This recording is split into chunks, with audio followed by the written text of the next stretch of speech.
Okay, today we're making such a special, delicious dish. We started with a big bowl of sliced lemon, then 2 pounds of frozen shrimp right into our crock pot. And next, to really bring some delicious herbal floral flavors to that shrimp, I'm adding in a baking mix of herbs.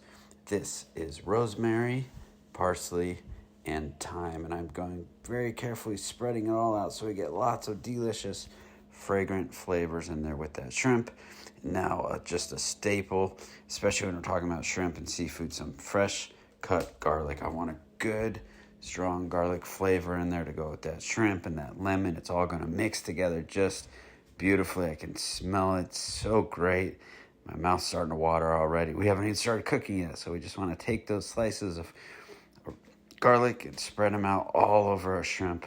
Get it good and spread so all that flavor spreads over. Now, a staple of seafood, if you're cooking with seafood, you got to use Old Bay. Let's go heavy-handed with this. You can use as much or as little as you like, but I really want to get all of that delicious Old Bay flavor, that salt and celery, all over that shrimp. And then a little bit of heat, just a tiny bit of smoked paprika flavor to add in a little bit more spice to the dish, and then some powdered garlic to make sure that garlic gets all over the shrimp, all throughout our dish. And it's just going to cook together so perfectly in that crock pot once we get that lid on, lock in all that flavor.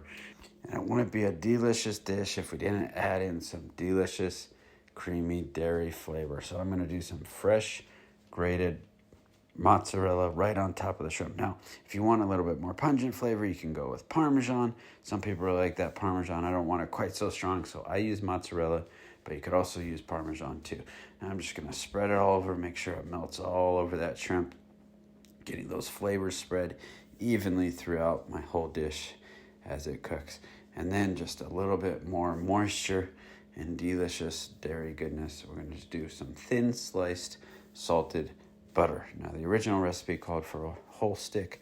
I'm just doing half a stick to try and cut the calories down a little bit, but still use some of that butter and that delicious flavor in there. That really is a staple when we're cooking with shrimp and seafood in the crock pot. It's going to just add more moisture and delicious creaminess to the whole dish and get it nice and spread, so as it melts, it just goes right on top down through all those layers of delicious shrimp all throughout. Now, I saved a few slices of that lemon. We're just going to put it right on top to make sure we get more of that citrus flavor all throughout the entire dish as it cooks right on top. Look how great that looks. This is going to be phenomenal. I can't wait. And because the shrimp, it cooks pretty quickly, so we don't have to spend too much time waiting for this thing to get done.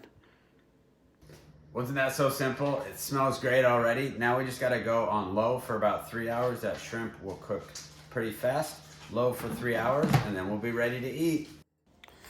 All right, it smells so great in here. The moment of truth, look at that. Just beautiful. Turned out so wonderfully.